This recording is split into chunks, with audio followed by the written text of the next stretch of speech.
The individuals empowering cancel culture are probably some of the worst people you'll ever meet. Why? Because they take the terrible, the unimaginable, and they co-opt it for personal gain. All the while, they showcase themselves as the benefactors of the helpless, the sheepdogs, if you will, while joking about the terrible things that they themselves have done. And sometimes it's more than just the physical, too. You know, with the remote that we just saw there. No, sometimes it's the emotional. And how about I chop your effing dogs up and see how you like it? But these are supposedly the good guys, right? And that's what we're going to talk about today, this specific instance, because it doesn't matter if you're Johnny Depp or Vic Mignogna or just some guy off the street.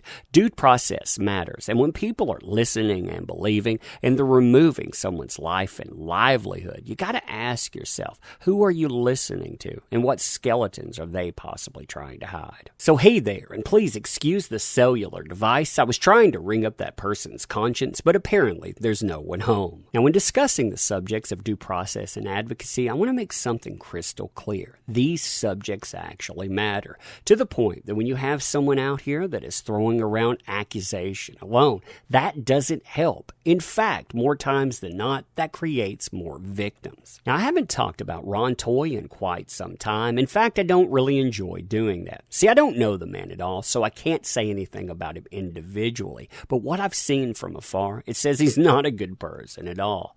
Then I saw these statements. Here's a remote truth shower. He kept bringing these things up too. He kept talking about remote this, remote that. And I don't know, that just really infuriated me considering his past. Now, these combined with statements like this, which I will address at the end of the video, they infuriate me because of what they're meant to do. See, these are emotionally manipulative. They're also loaded statements because they misconstrue situations, and they're all meant to point the finger at one Vic Mignogna. Now, if you're not familiar with the name Ron Toye, and really, why should you be? He was associated with an online hashtag movement called KickVic that was meant to utterly decimate the voice actor Vic Mignogna. You can see the day that this starts out. Hard to say this, especially on a night the Dragon Ball Z film dropped, and knowing that I have friends and acquaintances at Funny, but at Funimation, so this is his employer, I think it may be time to reconsider hiring Vic Mignogna as a voice actor in the future due to years and great volumes of certain types of misconduct. Does this need like a hashtag or something? Something like, I don't know, hashtag KickVic. Or does that seem to evoke too much of an image of physically kicking him rather than giving him the boot? I don't know WTF I'm doing. I don't create hashtags. Now, at first, this hashtag is utilized by people outside of the industry. Perhaps fans, perhaps influencers, perhaps media, but people outside of it nonetheless. Here, the person that originates it, for example, you can see them utilizing this 50 times or more. And they're doing it to deflect against things like, please remember, there are always two sides to every story. Then their voice actors and their clout gets involved, like one Monica Rial, the fiance of Ron Toye and the owner of one ever-shifting narrative. I went to a friend's room who was in a committed relationship, and he grabbed me by the arm and he French kissed me. That was inappropriate.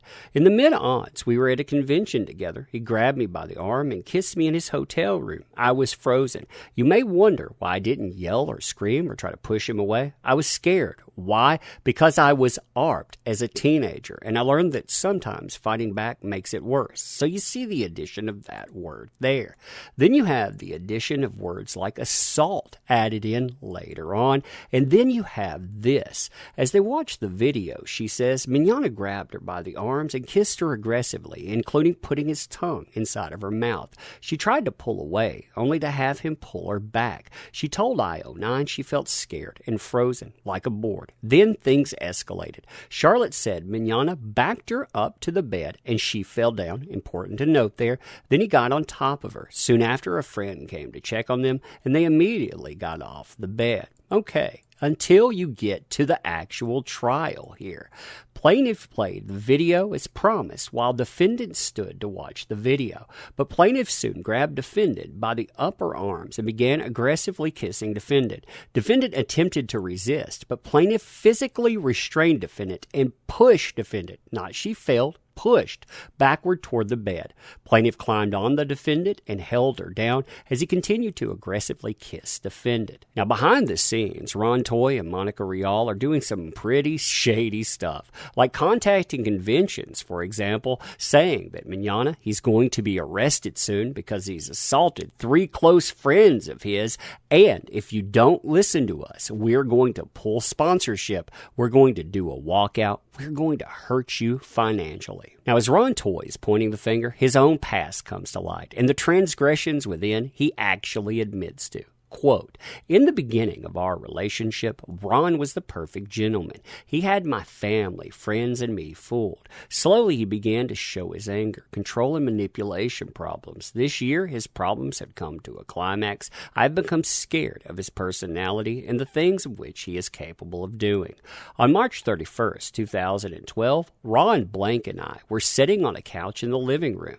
I was working on homework, and Ron was wrestling with Blank, and kept causing Blank to kick me in the back. I asked nicely if they would stop doing that he was hurting me, but Ron continued what he was doing. When I got kicked again, I asked if he would stop making Blank kick me in the back. When this happened a third time, I had a remote in my hand, reach across to tap him with it to get his attention to stop. He says I purposely hit him in the funny bone.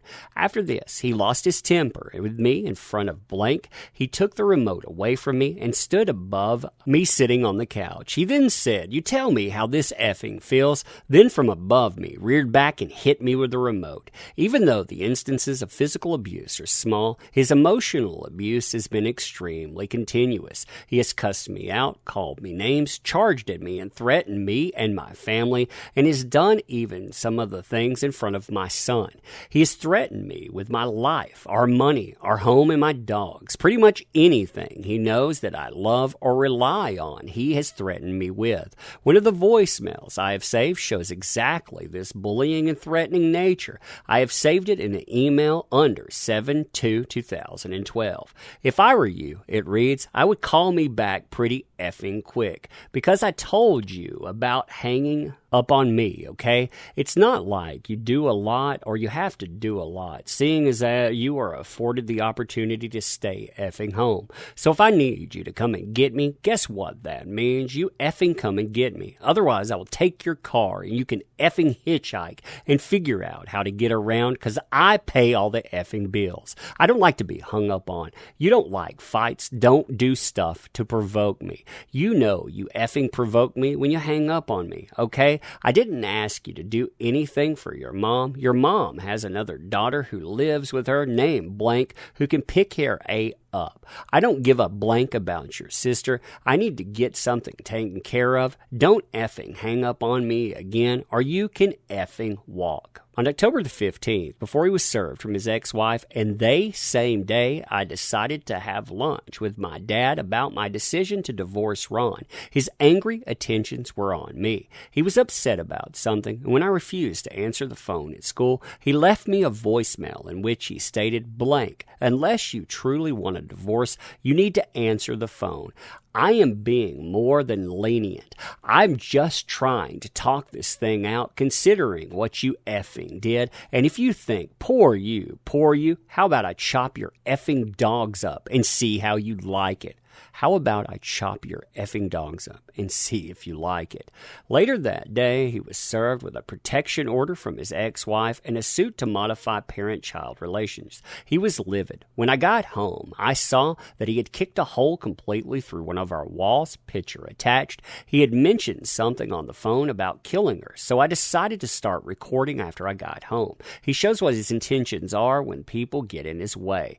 At 7:10, Ron, if somehow, because I understand that, but see if somehow, the judge better hope not, he doesn't have kids either, cause I will effing it seriously. If something comes through with Blank is my anchor to sanity. If something happens there, it's going to be very bad for a lot of people like the judge, Blank, and his family. everyone. I was extremely concerned with the timing of my decision to divorce Ron. He has already made it clear to me that he is extremely angry and violent nature, and now with his son's custody involved, I am frightened my decision will affect him even worse. I have to get out of this marriage. I am overwhelmed from constantly being harassed and threatened. I am terrified that he will see my decision and do things to harm my family, me, my dogs, and our residents. And it continues from there. Now, as far as Ron is concerned, him admitting that he has done wrong, him going through therapy, that made everything A-okay.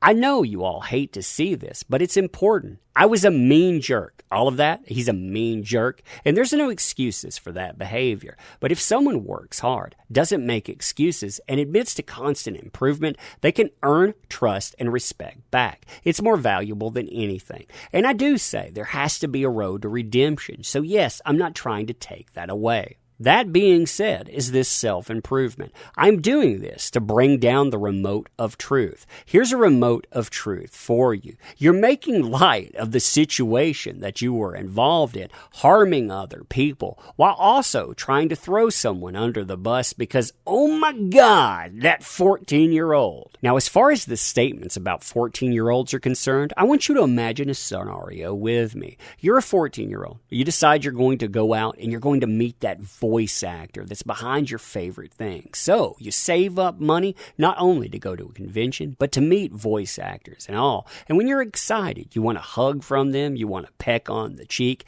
and they all do that for you. Out of those, though, Ron Toye says that this one here, this one showcases wrongdoing. Not all of the rest of these. This one here. Why? Because he said so. And when it comes to that idea of pecks on the cheek, well, Vic Mignogna, we got to get rid of that guy, but his fiance, oh no, you better not even bring that up. And Ron Toye, if you're hearing this, that's the thing that bothers me the most about someone like you. You want to go out and you want to turn something like kissing a fan on the cheek at a convention into some kind of assault, but you actually committed the act. So if that is cancelable, then what about you? How are you ever left standing?